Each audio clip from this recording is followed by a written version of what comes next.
All right, here we go. So this is seminar 1 of programming for Otago weightlifting.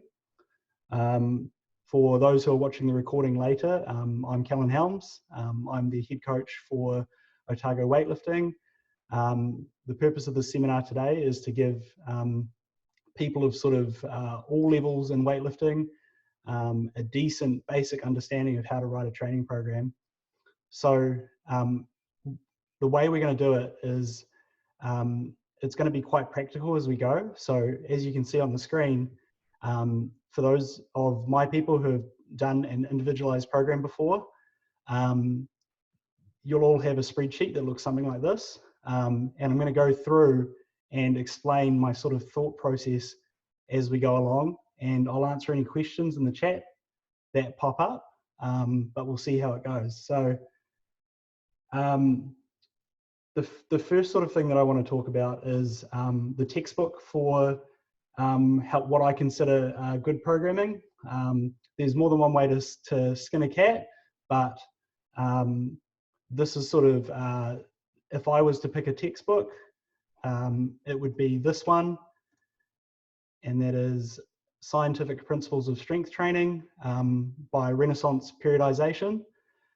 This is sort of a one-stop shop for fundamental programming principles, and a lot of what's in this book underlies what I'm going to talk about. So I'll have all the links for anything that I sort of bring up, and I'll add it to a post after this or with the recording. So Scientific Principles of Strength Training is the textbook. Cool, all right. So when we're thinking about writing a program for someone, I'm going to do notes as we go. So I'll just bring those up here, move my coffee, and when we are writing a program for someone, it needs to be tailored towards their specific needs. So I'm going to have an example sort of person, maybe sort of the average person that walks into the gym in some ways. So I'm going to go with John Smith, and John Smith is a 22-year-old ex-CrossFitter who has trained a weightlifting program for a while. So we know that they can snatch and clean and jerk at least to a basic level. And whenever I'm programming for someone, I'm going to ask them the same sort of questions. So the first thing I might ask is, how often do they want to train? So in sports science, this is generally called frequency. So John Smith would like to train 4 times a week. Okay, so all of this information is going to help us sort out this program as we go.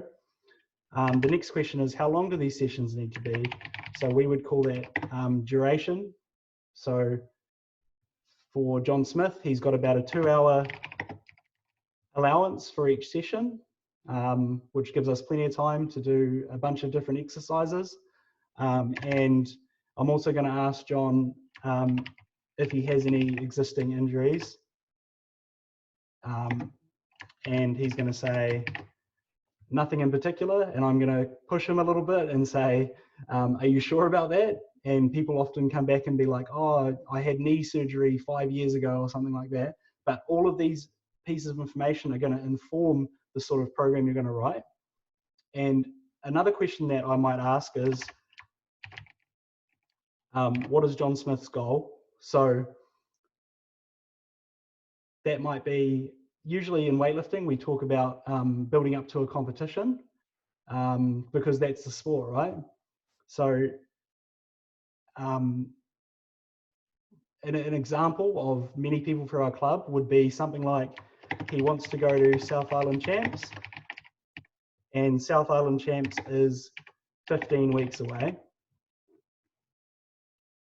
Cool. So we have to prepare him to be ready for this competition. And that's really important because that's where we're going to fly into the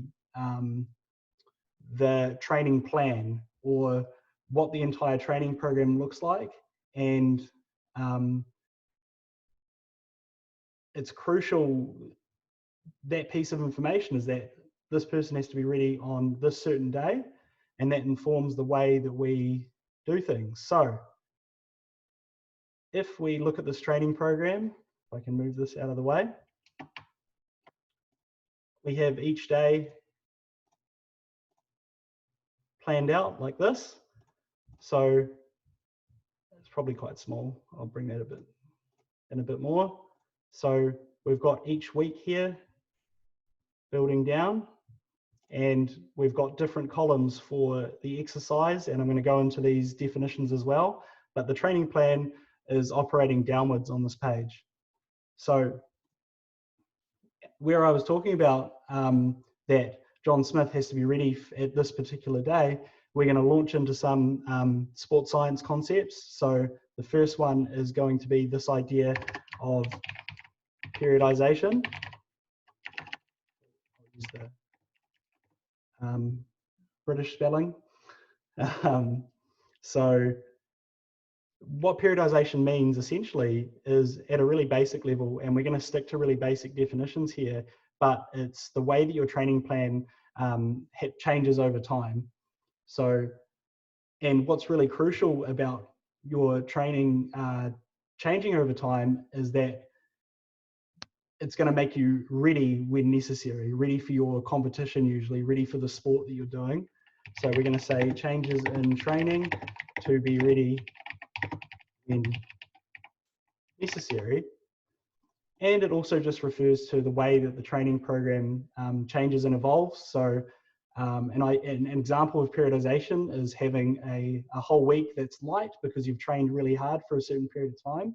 That's all it means. It means that things change in your training program. You're not doing the same thing year round. So next, we're going to talk about the lengths of different cycles within a training program. So when we're referring to cycles, we mean that we are cycling back to the same exercises or back to the same training quality that we're trying to improve. So if we look at this entire section here, we can see that I've got 1, 2, 3, 4, 5, 6, 7, 8, 9, 10, 11, 12, 13, 14, 15 weeks, right? 15 weeks to get ready for South Island Champs. So this entire plan up until this competition at the end of this 15th week, that in sports science, that is known as a macro cycle. So macro is biggest. So macro cycle would be the largest view of a training cycle. And we can say everything leading up to biggest competition, for example, which is 15 weeks away in John Smith's case. So macrocycle refers to a whole bunch of training weeks, and I'm going to go into more of these definitions.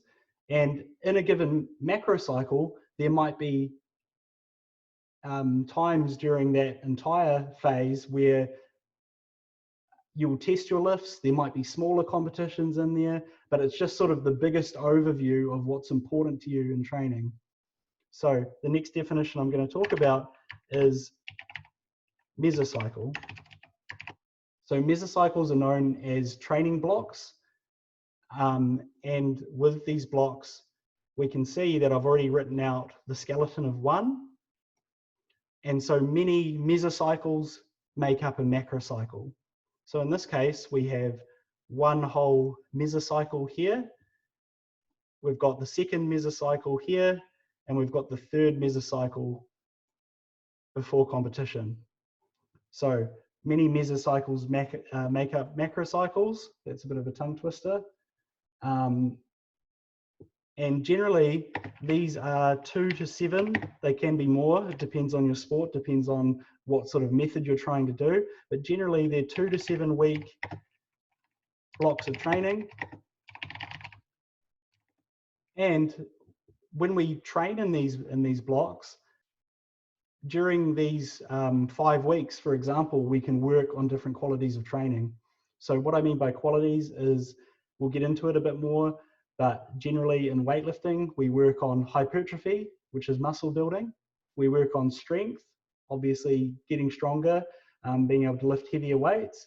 And we work on peaking, which is getting us specifically ready for a weightlifting competition, getting as good as possible at lifting a 1 rep max snatch or clean and jerk.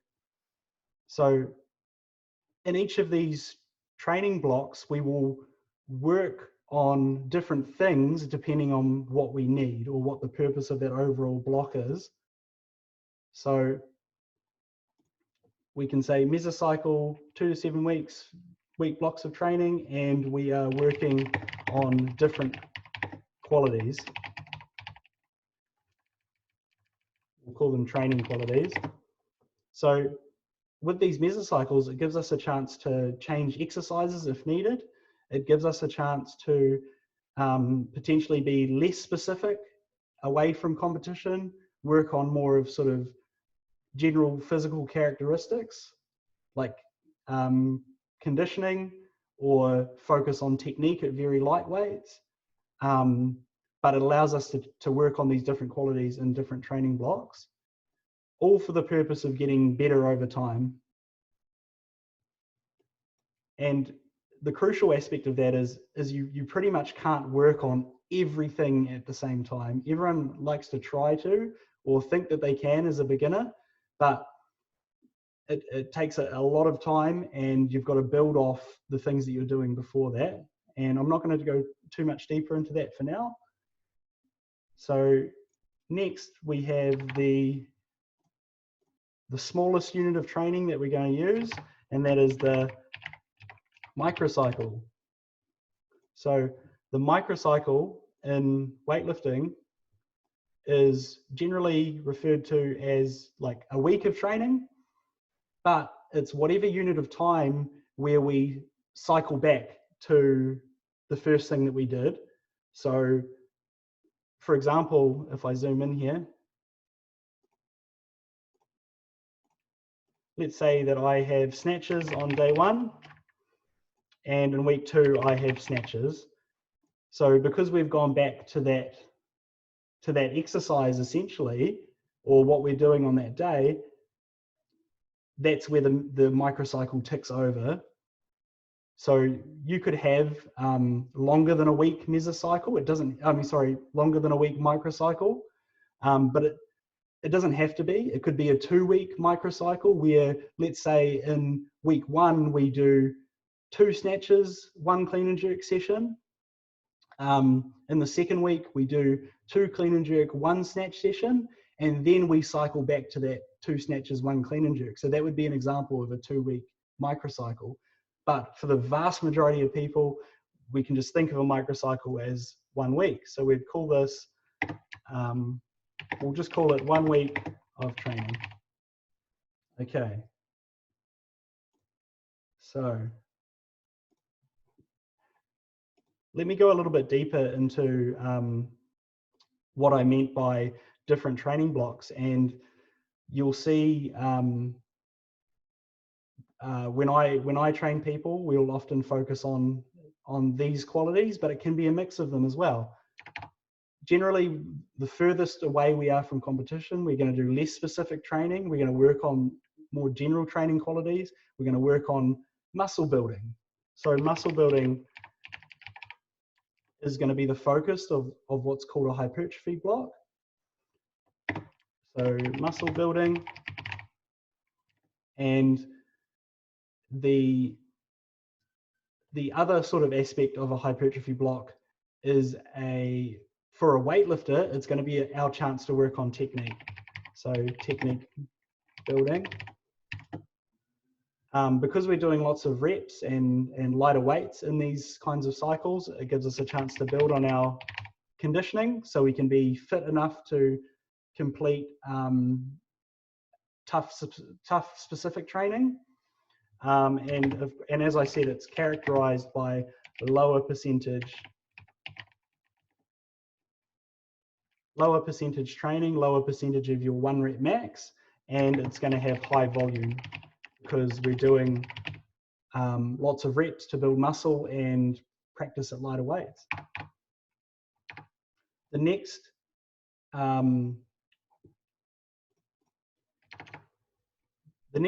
broad quality of training, where in a training program, this might be further down the second training block here. And it's important to note that as I go through this, as I say, the first block will be a hypertrophy block, the second block will be a strength block, the final block will be a peaking block ready for competition, is that you don't have to stick to that. It depends on what the individual needs in their training. And so, for example, a younger lifter or a newer lifter will need to spend more of their time in hypertrophy training, doing higher rep training in order to get the best results sort of later on. Whereas their competition calendar isn't going to be like crazy busy, like they don't have 4 internationals that they have to do this year. So spending less time peaking for them is safer and better for their overall sort of training growth. So it's better for their growth over longer periods of time because it takes a long time to build muscle, a long time to build strength. So for a beginner, they might do hypertrophy and then strength, which I'm going to talk about, and then hypertrophy, then strength. And for someone in their first or second year of training, they might only peak once or twice a year. And I'd say that that's actually quite relevant for most people. We don't want to be peaking all the time. So let me define a strength cycle. So we're going to say during a strength cycle, we're going to have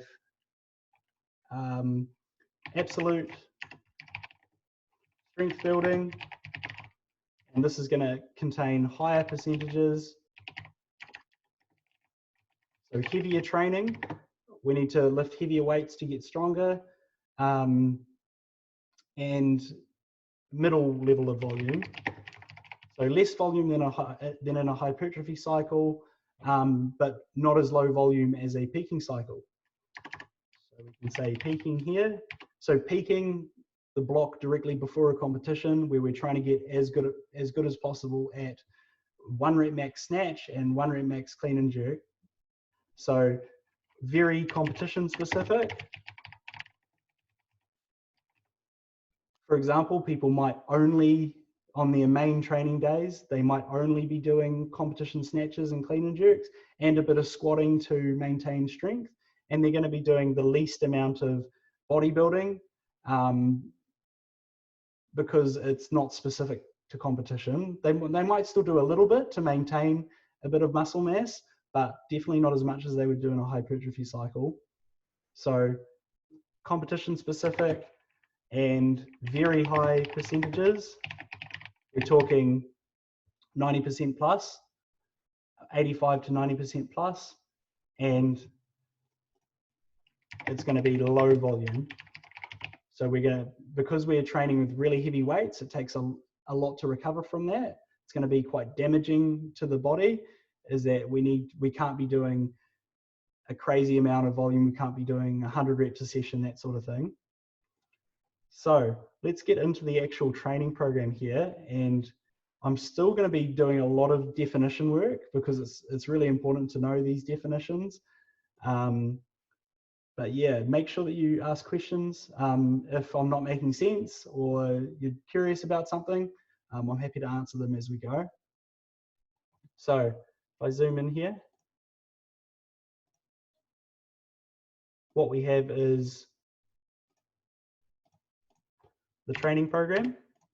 So there's a couple of variables that are super important when we're writing a program. And the first one that we're going to talk about is people need to know what weight to use. So let me just see if I've got my resources here.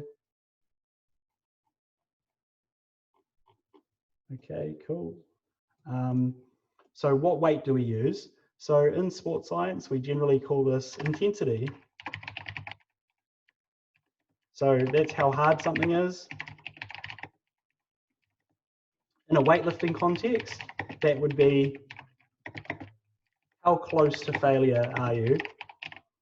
So when we have a weightlifter and we talk about their 1 rep max as being, I don't know, like 100 kilos, then at the beginning of a training program, if we ask them to do 105% of that, they're almost certainly going to fail, right? So the closer to 100% we're talking, the harder it is to complete reps of that.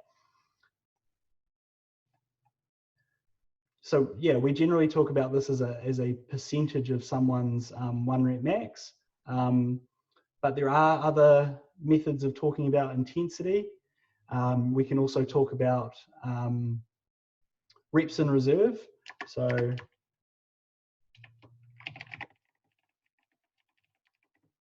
how far away so someone can pick a weight based on how hard it is. So how many reps on failure. But let's stick to percentages for now. So to be more specific, there's 2 types of intensity. There is absolute intensity, which is what I was talking about, relation to your 1 rep max. And for example, we might say 70% of your 1 rep max of 100 kilos, that's going to be 70 kilos. The second type of intensity that I want to talk about is relative intensity. And this is, and relative intensity is it's a relation to your 1 rep max, to your rep maximums. So we know that if you've done any amount of weightlifting, is that if we're doing reps of something, it can be really, really tough, and it's not in direct relation to your 1 rep maximum. So if we're talking about your 3 rep maximum, that might be 90% of your 1 rep max. And so the relative intensity would be, what is it in relation to that 90%? So if I bring up my cheat sheet here, we have an example of this. So here we have percentages of your 1 rep max, and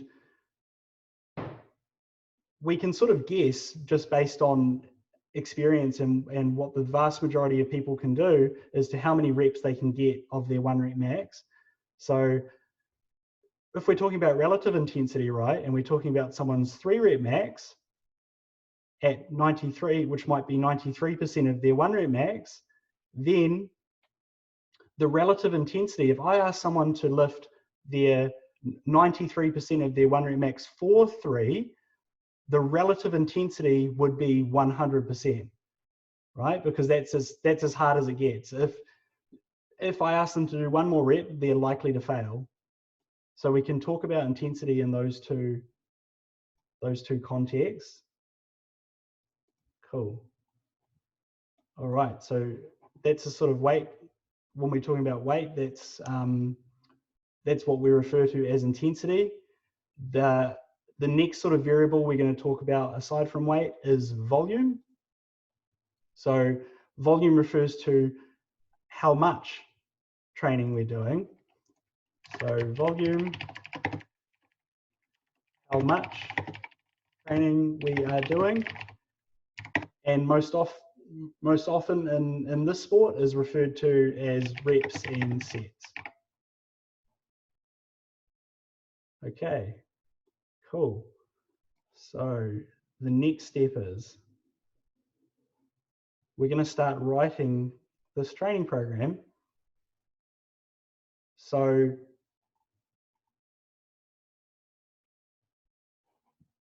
I'm going to start putting in some exercises, and I'm going to talk about the sort of explanation for why we would put them in the program, why they would turn up in these sorts of places. So for most people, they're going to see if they receive a program from me, they're going to see a template that looks very similar to this. So actually, let's simplify things. Let's start with squatting. So let's put the squats in first. So let's say that we back squat on day 1.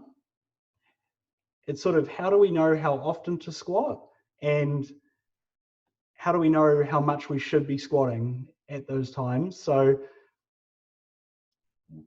yet another definition that I have to go over is what's known as SRA. So this is stimulus recovery adaptation. Oops, got that wrong. And this refers to when we train, right? What we're doing is we're creating fatigue. So when we squat, we have a tough session, right? We're not ready to repeat that performance probably the next day or, you know, directly after. We have to have time for our body to recover and get better. So I'm going to bring up a wee picture to demonstrate this. So where is it? Okay, so if we look at this picture here, this is from Brett Contreras from his website. And basically this line would be fitness, right? And so when we do a certain exercise, which would be at the beginning of this line here, our body is going to need to recover. We're going to create fatigue, right? And then over 24, 48, 72 hours, whatever it is, our fitness is going to improve as we recover, and our body is going to adapt to that. And essentially, we want to be training. If we want to be training optimally, we want to hit that muscle again, or we want to hit that exercise again when we are very recovered from it. We don't have to be fully recovered, but the fitness will come back relatively quickly, especially just depending on which part of the cycle we're in. So we're essentially going to hit that squat again and again, trending upwards with adequate rest in between. So, and these curves might be different depending on the exercise you're doing. So there might be exercises that are extremely fatiguing, like very heavy squats or very heavy pulls. And so those would have a large drop off in, a large increase in fatigue, so a large decrease in fitness. And it might take a lot of time to recover from something that's very heavy and includes a lot of muscle groups. So when we plan out a training program, we're looking to sort of hit these movements at their appropriate time, at their appropriate frequencies. So if we go back to the program here, we're going to space out John Smith's squatting throughout the week. So essentially, we're going to back squat on day 1. Now, just let me bring up my cheat sheet here. Yeah, we're going to back squat on day 1, and we're going to front squat. We're going to do another type of squat a little later in the week. And we're going to squat 3 times for a beginner or intermediate lifter. So a general recommendation for training frequency for any movement is pretty much, or any muscle group, is at least twice a week, and sometimes 3 times a week. So between 2 and 3 times is quite optimal for most people. So I've spaced out a bunch of squatting here throughout the week, and we've allowed for front squats to be closer to the back squat session, because in this training program, for example, the front squatting is less fatiguing for most people than back squatting. You can use less absolute weight. It's still relatively hard on the quads, but let's say John Smith might have a rest day between day 3 and day 4. So he's probably going to be ready to squat again there. So we're just trying to space out these squats throughout the week. And I'm going to start filling out, well, actually, no, I'll keep it to the back squats for now. Okay, so we have the lift in place and spread out throughout the week to hit at the appropriate time. So the next thing I need to talk about is how do I select the weights? So in general, if we go back to hypertrophy phase, which is what we're going to focus on today, generally the percentages that you would work on for hypertrophy is between 65 and 75%. Okay, so those are just recommendations. And whenever you're working with someone new, or you're trying to gather that information to start with, it's always better to start at the lighter end of that range. So for simplicity's sake, I'm going to calculate, well, first of all, we need to know what John's PBs are.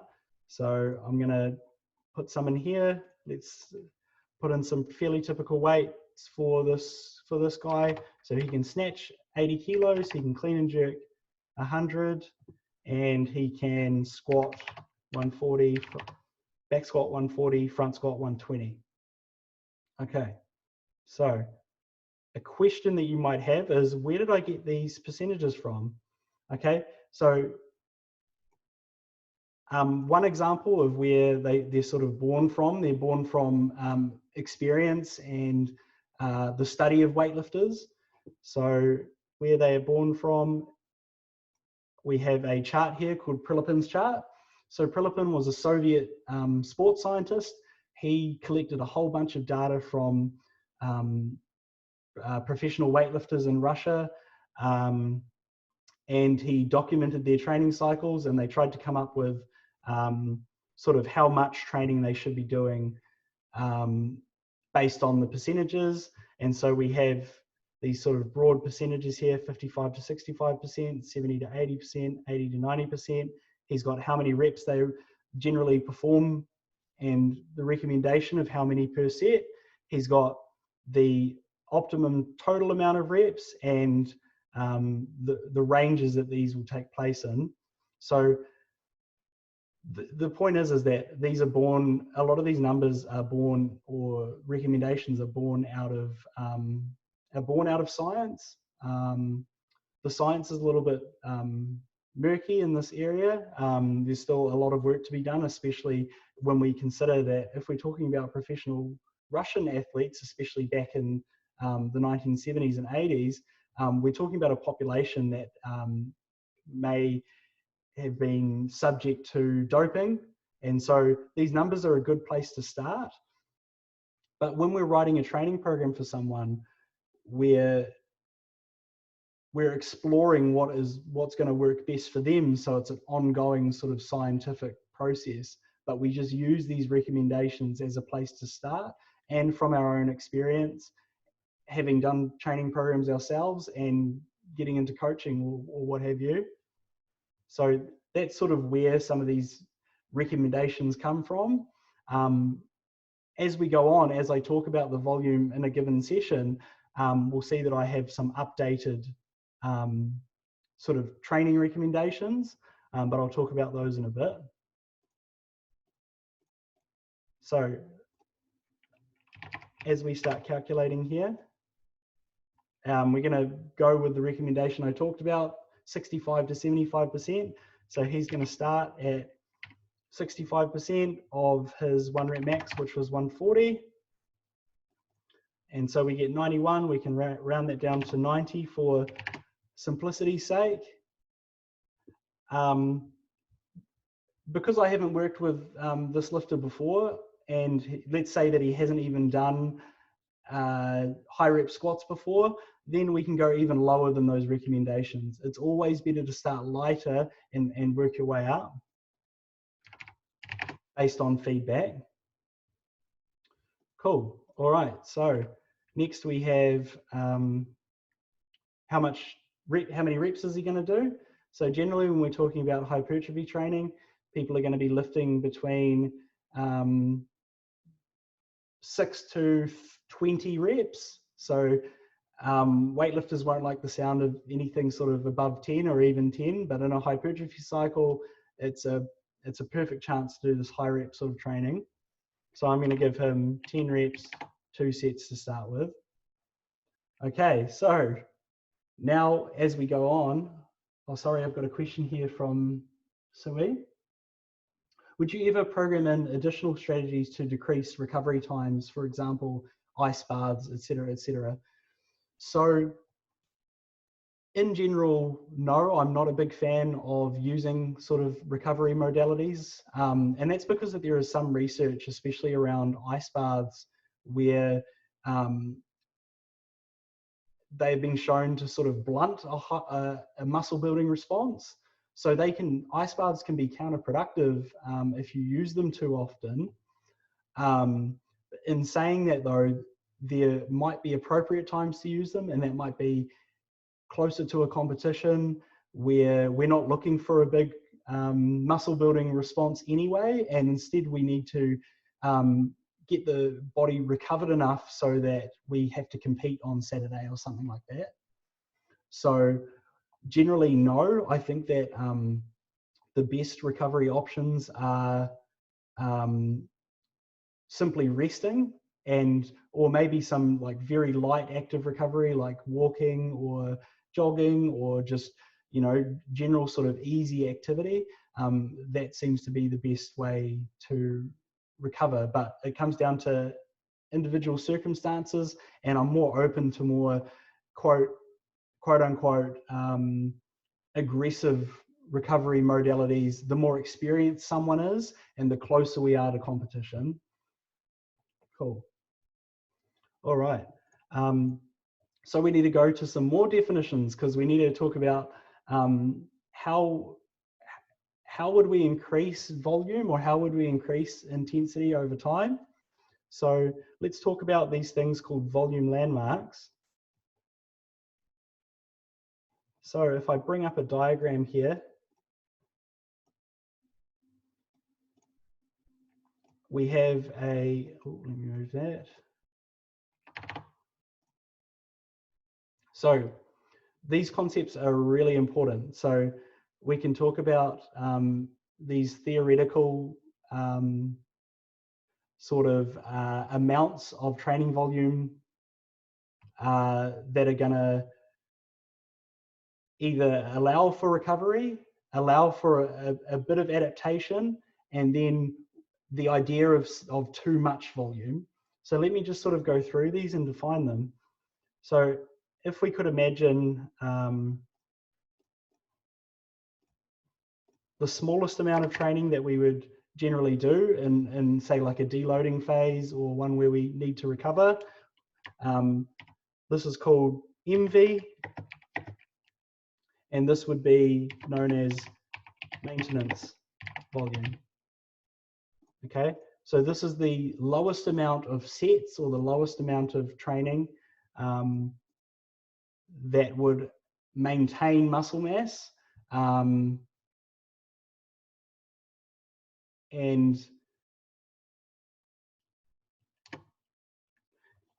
generally you'll only see this amount of training during a deloading phase. So if I move on to the next one, and we can see them in here. So the next one I want to talk about is minimum effective dose, or we can call it volume as well. So this is MED shown here, and we've got a recommendation of 10 to 14 sets. So, and this would be defined as the smallest amount of training that we can do to make adaptations. Okay, so this is this first box here. We have these middle two boxes. They are known as MAV, which is maximal adaptive volume. And so if we do these amount of volumes, they're going to be the biggest payoff of adaptation per week. So we're going to get the most gains, the most adaptation doing this amount of volume. And the final and probably the most important concept is what's known as maximal recoverable volume. And this would be the limit of training we can recover from. So MRV as a concept, as I said, is super important. So we're trying to achieve an amount of training that we can build on throughout a training block. So if we went straight to our MRV, whatever that is, it's different. It'll be different for everyone, but we can give recommendations here. If we give someone 20 sets of squats in their first week of training, they're not going to be able to repeat that performance in the next week. So that's how we would define recovery, is that you can repeat the performance of the previous weeks. So instead of starting from MRV, as we progress through a training cycle, we would first start at minimum effective volume or minimum effective dose, and then we can build from there to introduce harder and harder stimulus as we go through the training cycle. So making sure that we start lower than we think we need to, we can still get decent gains down in this sort of theoretical spot, minimum effective volume, between minimum effective volume and maximal adaptive volume. And it gives us room to train harder and harder as we go. And then finally, we would drop off to a maintenance volume. So much lower amount of training in this deloading week, so that in the hardest possible week, in week 4, we have exceeded our capacity to recover and train the same amount. So therefore, we need to have a big drop in the amount of training we do in order to recover from that. Okay, so what else do I have here? Okay, so we can start putting in these volumes. So as I go here, we can just start writing these. So what we're doing is we're trying to start at approximately minimum effective volume. So I'm going to write these out and then sort of explain as we go, but we're going to use this sort of very similar percentages for everything. So I think I've started at 50% for, 65% for most things. So the bottom of that hypertrophy range. So we can just calculate these here. So in these early weeks, you'll see me mostly have sort of snatch variations that for people to, or variations of the list for people to work on a specific part of technique. So we might have a high hang snatch earlier in the week, and we'll give that 65%, which is 50 kilos.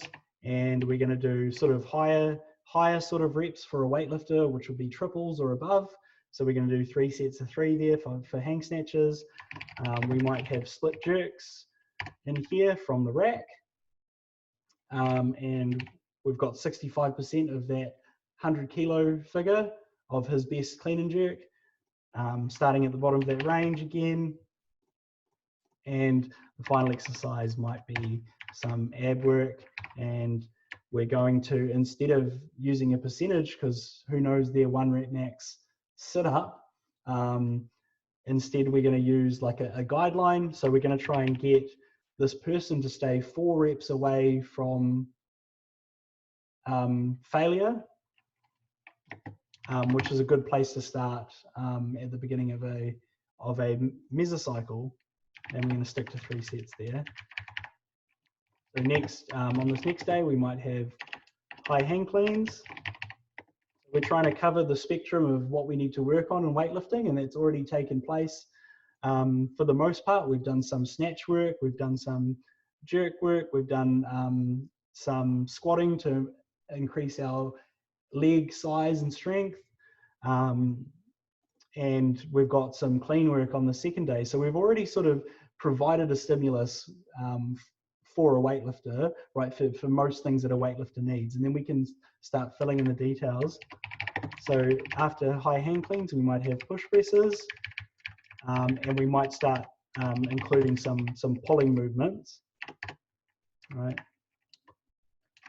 So we're trying to, when I'm writing this program for someone who's just starting off, I'm writing a very balanced program. I'm trying to hit all the main movements. I'm trying to hit all the most important muscle groups, and then lesser so some of the lesser important muscle groups.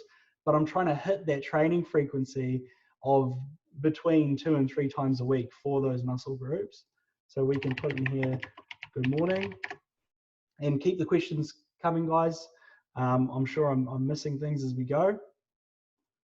So for high hand clean, we follow the same principle. We're going to start at 65%, 3 reps, 3 sets. For push presses, so if someone doesn't know their maximum push press, we can, just from experience, we can we can figure that out based on their jerk. So if someone can do a 100 kilo jerk, they're probably capable of doing, say, an 80 kilo push press. So just by theory, I'm going to go off 80. I'm going to take the percentage from about 80, and it's given me 52 kilos. So we'll round it down to start on the lighter side, because we don't know exactly what this person can do. What we're really looking for is feedback as we go. So you can see that we have these comment sections here, and feedback is crucial, right? So someone needs to tell us what our program, how our program felt, and that allows us to plan more effectively the next week. So we go, oops, we've hit the MRV in week 1, we're going to have to deload, because then they're not going to be able to do increased training from there. They're not going to be able to progressively overload. They're not going to be able to use more weight. They're not going to be able to use more sets.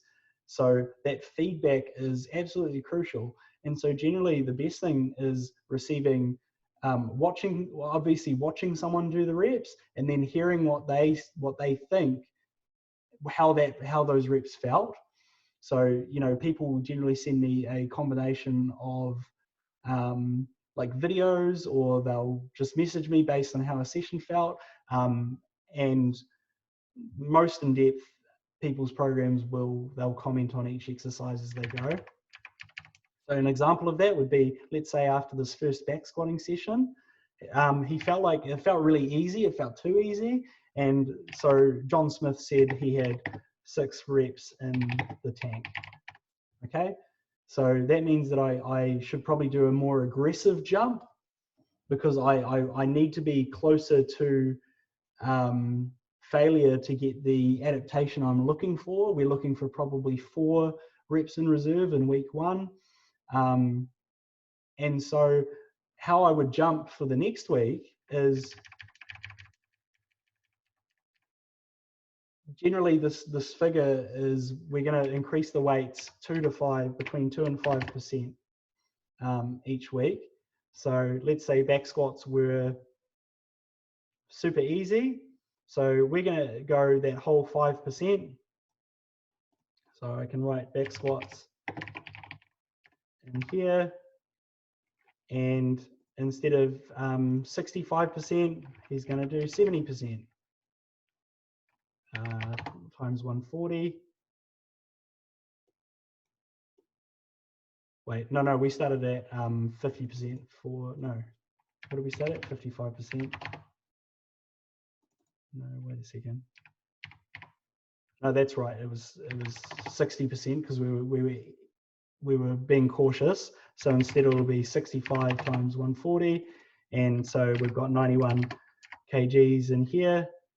And because we're trying to approach that maximal recoverable volume figure, in the second week, we might be increasing his total volume by 1 set of back squats. Okay, so that's an example of how we would increase from week to week. We need to overload every week. That's the best way to get the adaptations that we're looking for.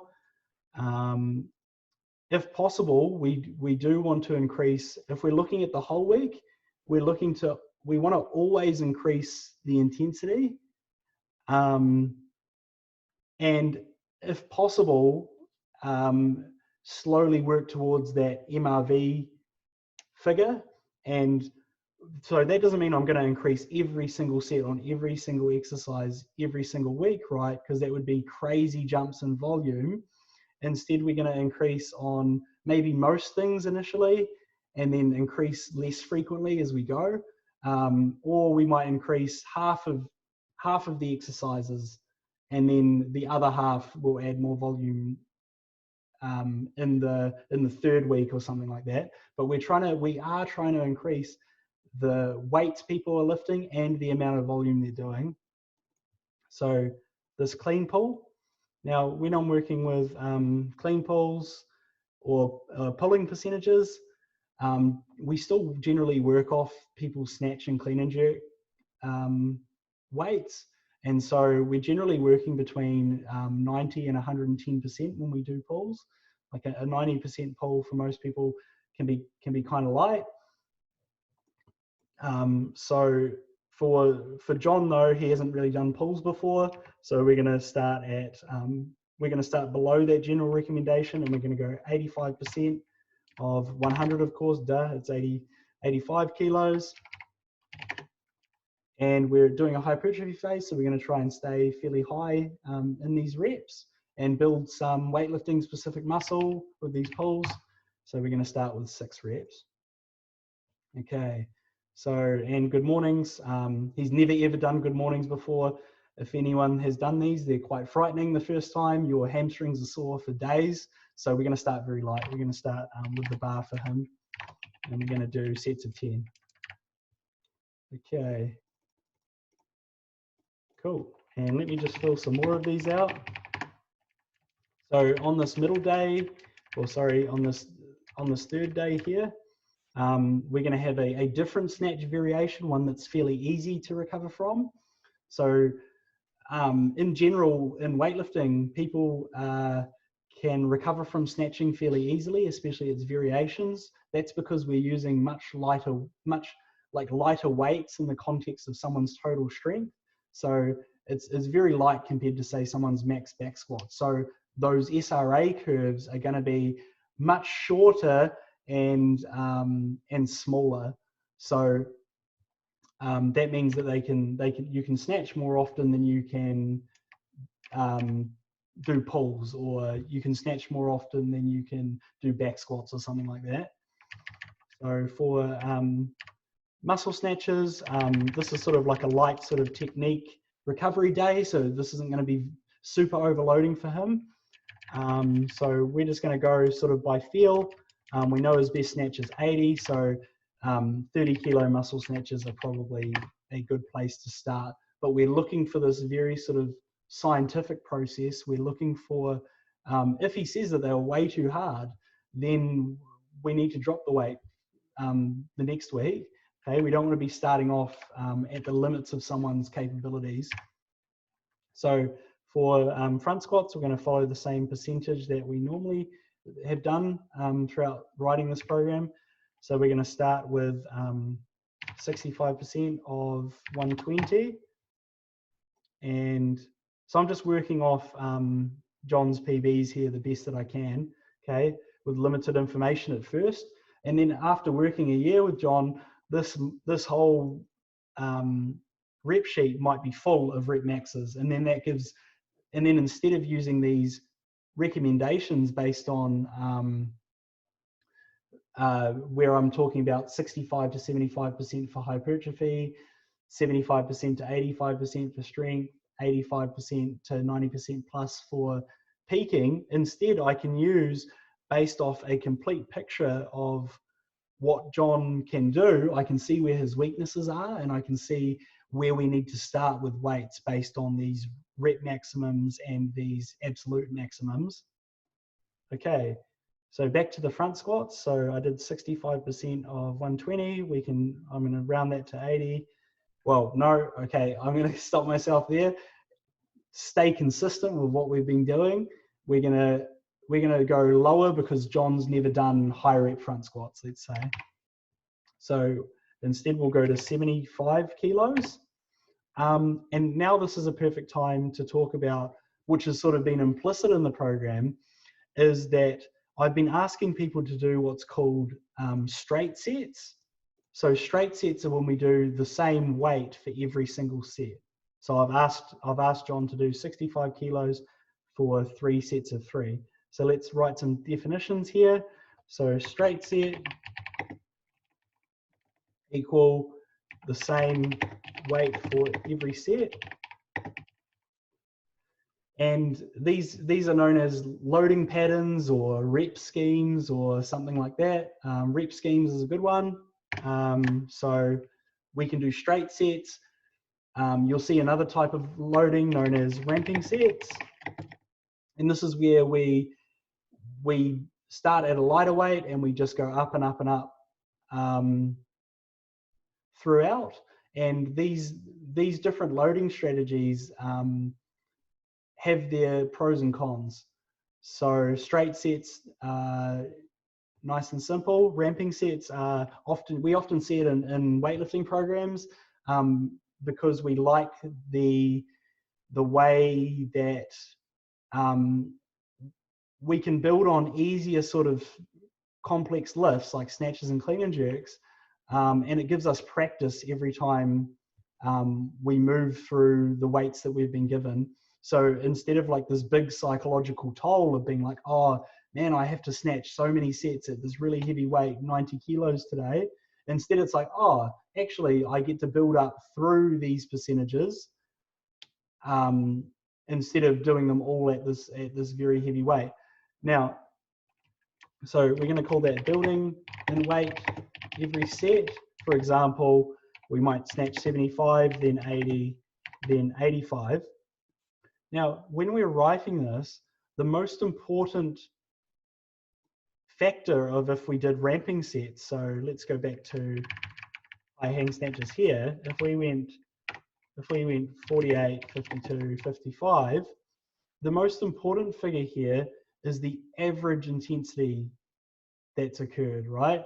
So when we're trying to calculate this out, we're going to find the average percentage that we've been lifting of our 1 rep max.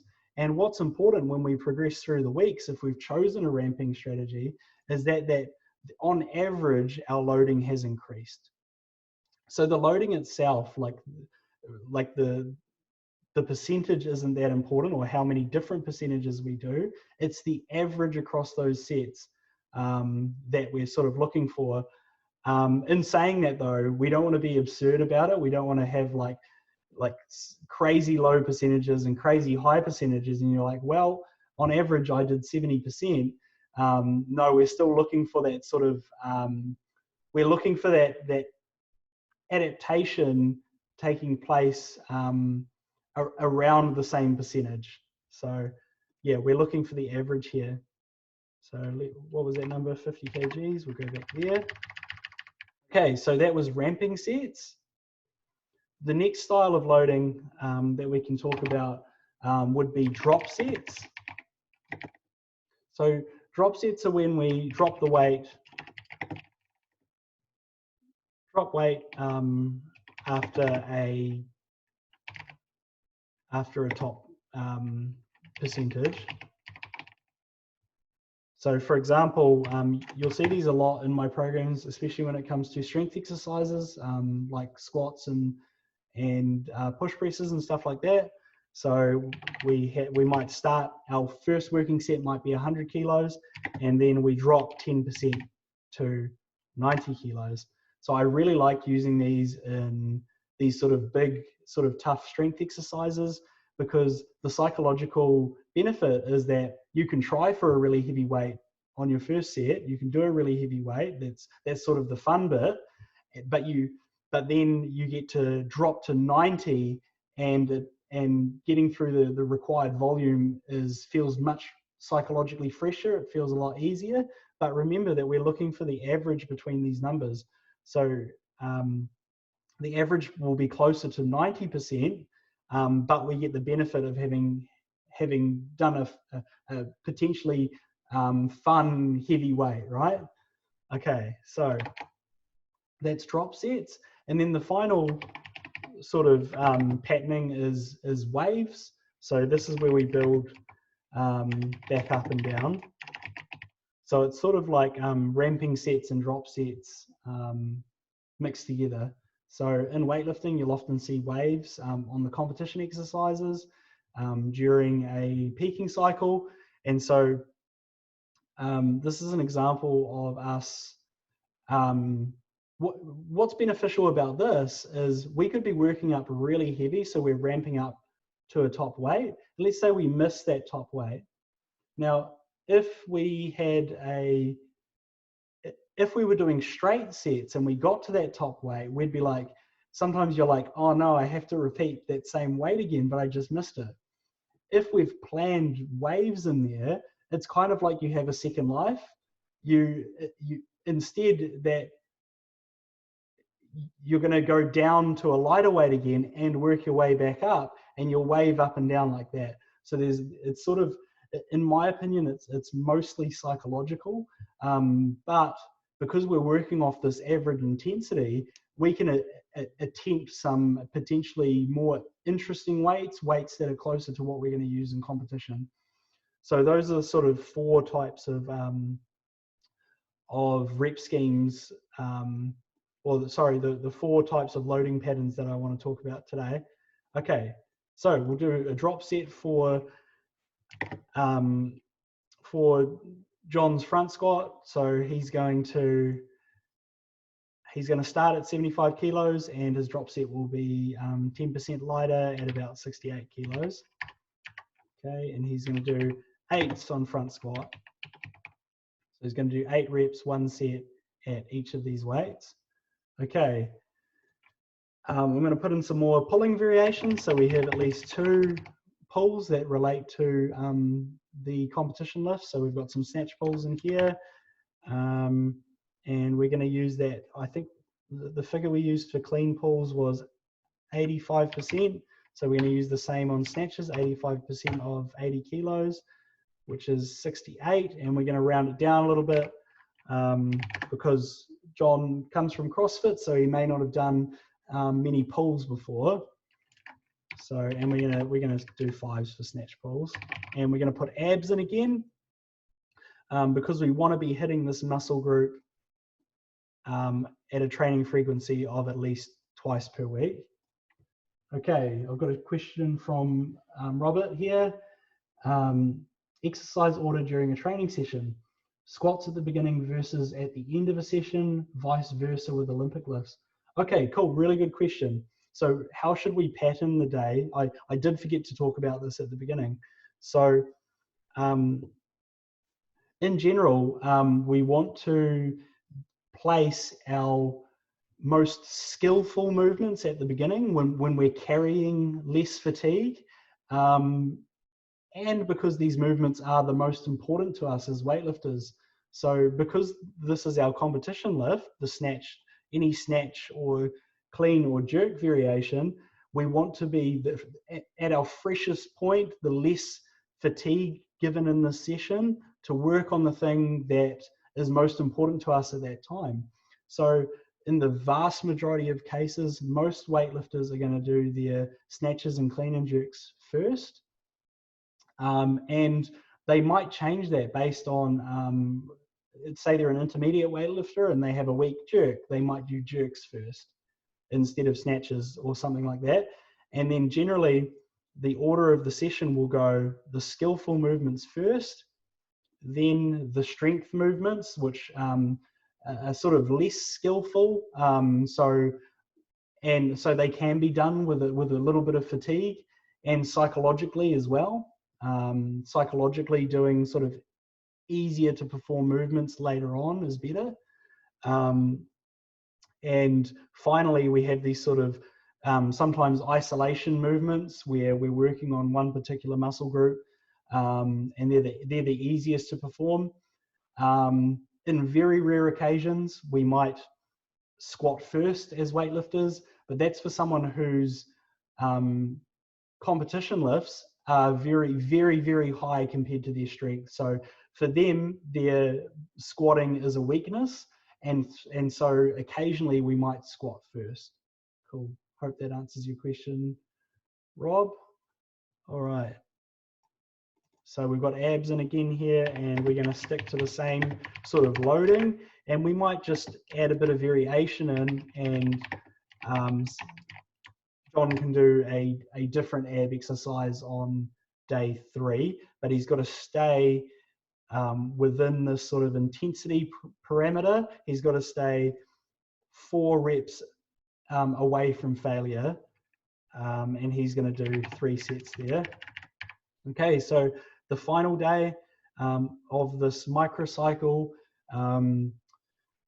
generally in many of my programs, this is going to be the competition specific day. So we're going to have full snatches and clean and jerks.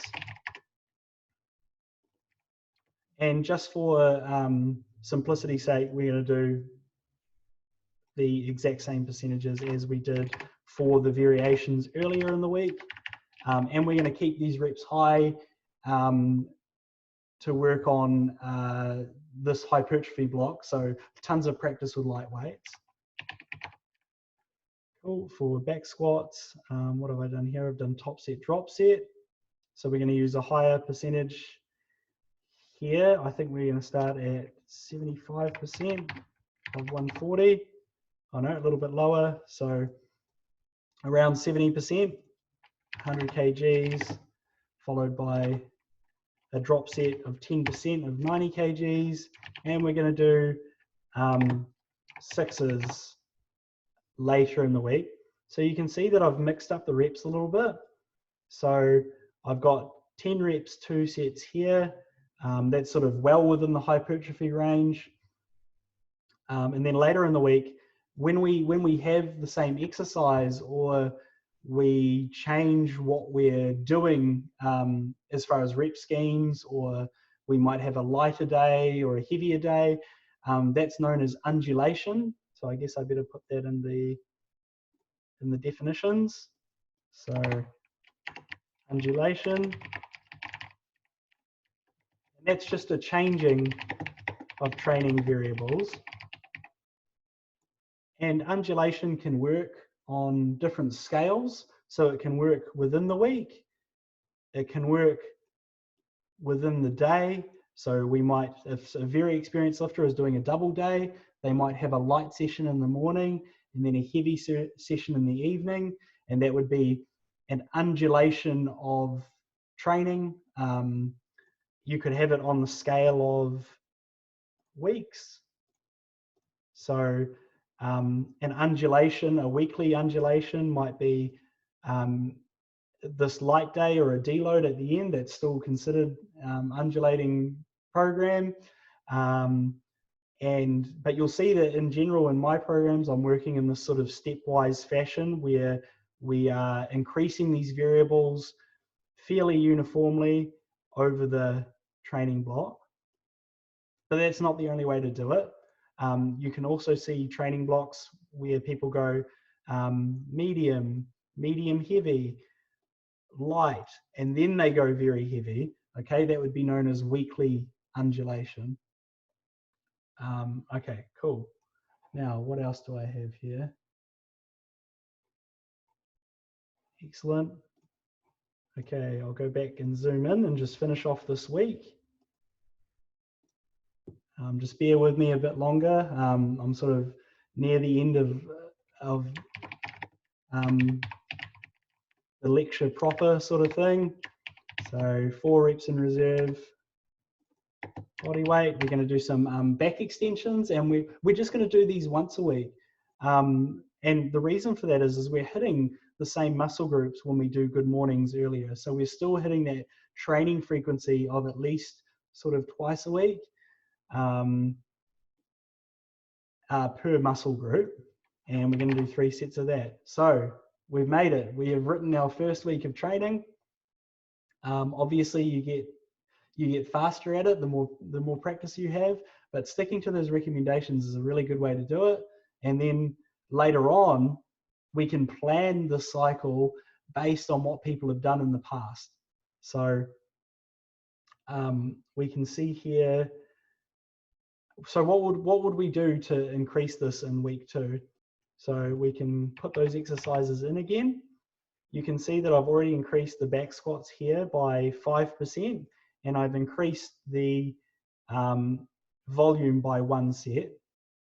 Okay, and we'll do the same thing with the other exercises, except we'll aim for 2%. Oh, sorry, we'll aim for about 5% on everything for simplicity's sake.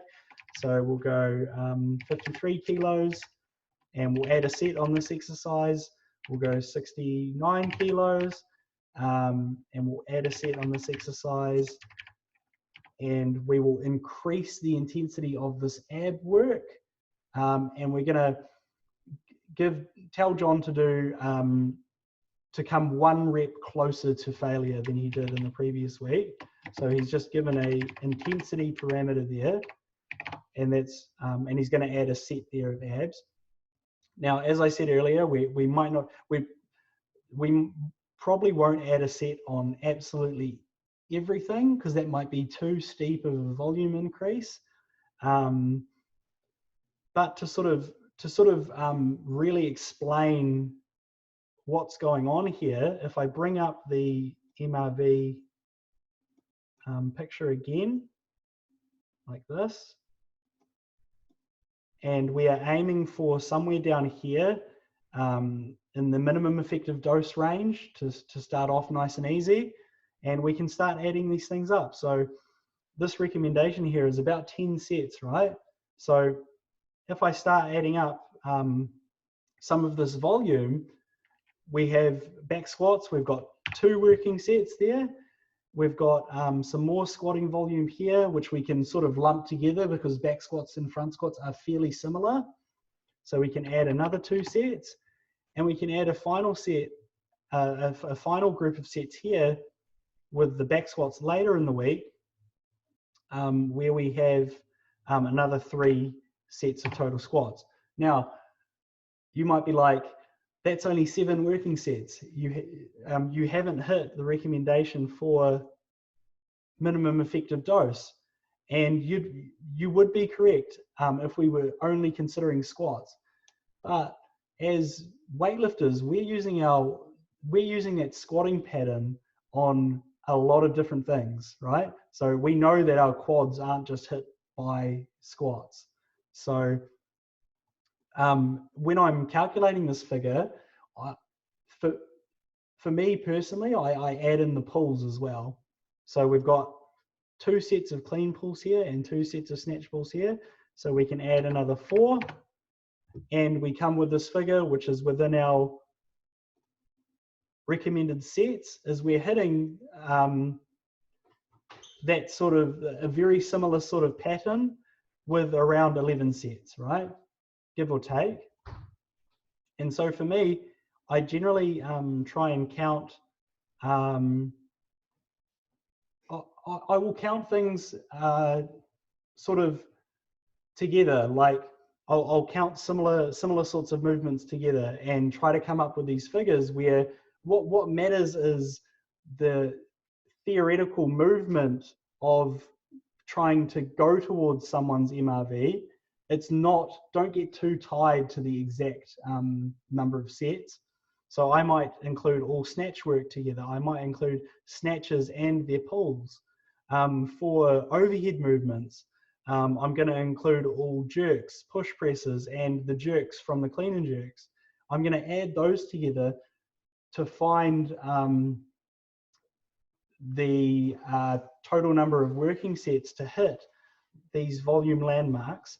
So the point I'm trying to drive home is that these training volumes are going to exist for similar movements and for similar muscle groups, and then we're trying to spread that volume throughout the week to hit it when we're mostly recovered. and we're trying to, throughout this training block, we are trying to get closer to MRV. Okay, so I'm just going to focus on this first day. I'm not going to write a whole 4-week block. So if we go to week 3, we're going to add another 5%. So we're going to go to 56 kilos. We might add another set here. We'll go to 72 kilos for split jerks. We might add another set here. For back squats, we might add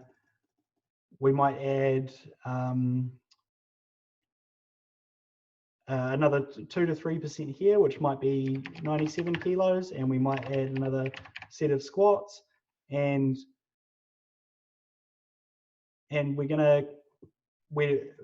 for an example, we're not going to come closer to failure for abs here because we might have increased that later in the week instead. So instead we might just put the volume up, and for most people they're probably going to do more reps here anyway because they've got increased training fitness from having done them the week before. So even though the loading parameter is the same, they're going to aim for 1 more rep, let's say, and see if they stay 3 reps from failure. Okay, so generally in this final week of the training block, everyone from our club will know that you're going to overreach. So overreaching would be an intentional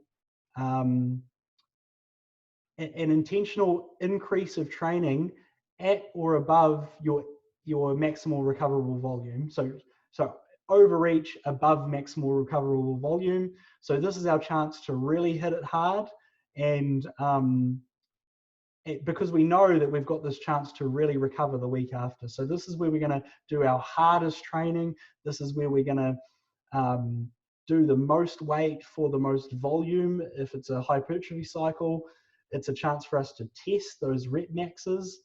So overreaching is where your hardest training is going to take place. So I can copy these exercises in here, and let's say in this overreaching phase, this lifter, I asked them to do a 2% increase, and they're going to do 3 reps, 3 sets, and then I'm going to ask them to find 3 rep max. Okay, so they might take 2 or 3 sets of that to get there. So they're going to note down in their comments how many attempts they made, and it's going to be a huge amount of volume, right? This might be 6, 7, 8 sets, so something that they couldn't ordinarily recover from. And we might do the same thing here.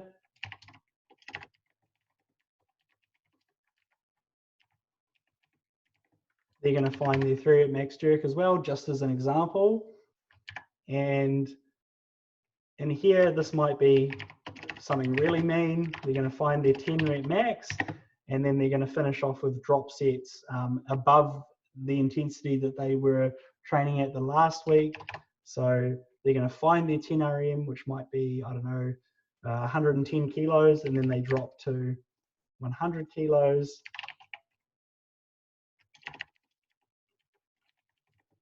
And they're going to do an increased amount of volume there. And with abs, we're going to come very close to failure, or we might do this later in the week instead. But we might come very close to failure, or even to failure, and we're going to do 6 total sets, something like that. Okay, but it's all just an example, right? Like, you've got to take into consideration the entire week. You might not overreach everything at once. Sometimes you will. Sometimes the plan will be that we're going to try and really push most muscle groups here. But again, it comes down to sort of planning. If this is a really new person, there's no way that I'm going to overreach like every single exercise. Those exercises, that might be the most they've ever done, but we're not truly taking that to the above that MRV, but we will come close to it. So there is a difference. So I've been talking about overreaching, and there's two types. There's functional overreaching. So that's where we train above normal intensities or volumes on purpose. Because we know that we have a recovery week coming up.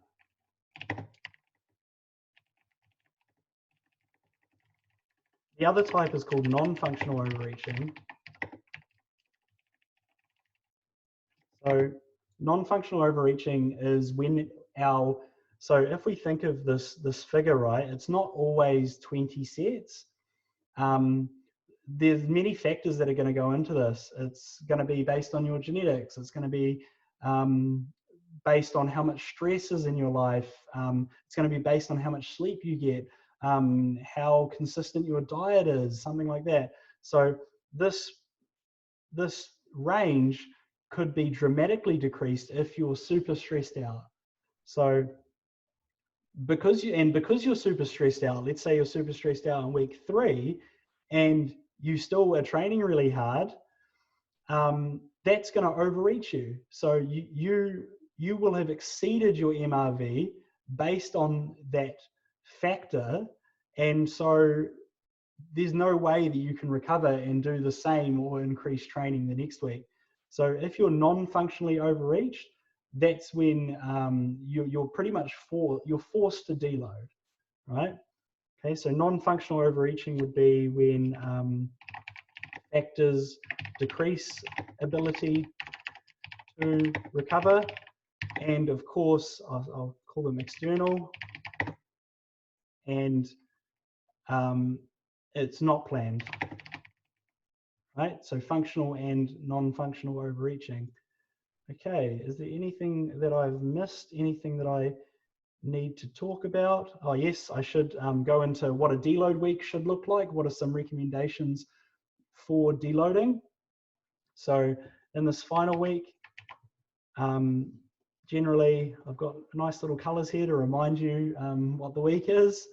And generally we're going to decrease, and these recommendations are from Scientific Principles of Strength Training, and they work very well. It's not the only way to do it. So earlier in the week, we're going to do 90% of the average volume from, say, overreaching or week 3, and we're going to do 50% of the volume, right? So if we look at the this volume landmarks section again, we're aiming for this blue week on the right here. We need to decrease volume dramatically. So we need to drop it by 50% in this week. So we would go, let's base it off week 3. So we would drop the average, no, sorry, here I meant intensity. So we would drop the average intensity by 90% and the total volume by 50%. And so we would go down to 51 kgs based on week 3, and we would go down to 3 reps, 3 sets, right? Because it's a volume, because it's like, because it's a deload week, again, similar to week 1, the whole purpose of the week is to recover. So you should always sort of be doing almost like less than you need to. So we'll put 2 sets in there, and we'll do the same thing here, 90% of 72, and we'll do 2 sets of jerks, and we'll go 90% of 97, which is about, we'll do 87 kgs there, and we'll just do 2 sets of squats. Generally, I'll move this down to 8s or something, because someone will be like, oh, not more 10s sort of thing. And at this point, it doesn't matter too much, right? The volume needs to be 50%. We can reduce those. We're not looking for that adaptation anymore. We're looking for the maintenance of the muscle that we've already built. So we can drop the reps there a little bit too. and we're going to go really far away from failure. Here we're going to go to actually 50% intensity on these abs, and we'll stick to the body weight, of course, and we're only going to do 3 sets of very easy abs there, and that this trend would follow throughout the week. And then often I will decrease the intensity all the way to 50%, but it depends. It depends on the person, depends on the program. So towards the end of the week, we will drop the intensity even further, and the volume will be 50% of the total volume to hit this 6 to 10 working sets of muscle groups or training styles. Okay, let me just check my notes and see if I've missed anything. No, I've pretty much talked about everything here. So do we have any final questions before I stop the recording?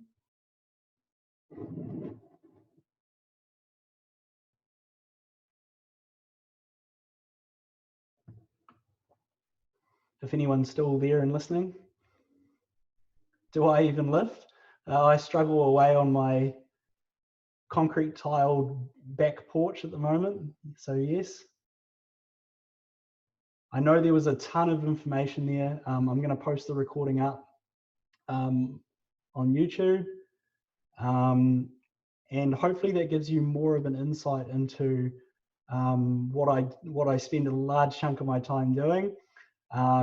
It's sort of finding and tailoring these programs to individuals. So these programs only really work over long periods of time, right? Where we can collect that data and we can continue. Actually, what I will show you is I'll show you what a very experienced lifter's program looks like. So Emma McIntyre has given me permission to show this program. So Emma's a very experienced lifter. She has an international level total, and we've been working together for a couple of years now.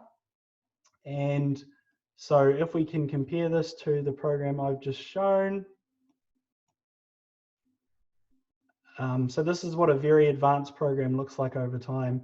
So we can see that these are broken up into mesocycles. We have deload weeks. We're working on different things throughout these mesocycles.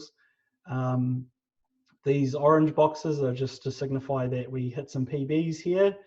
And so this is 2020, all of 2020, and we can see the same thing in 2019, right? So there's a whole huge amount of data for me to draw on when I write these programs, and so they tend to just get better and better the more I learn about the lifter. All right, any final questions before I sign off? No? You might be typing furiously. And of course, just you can ask me anytime. Okay, awesome. I'm going to stop the recording there.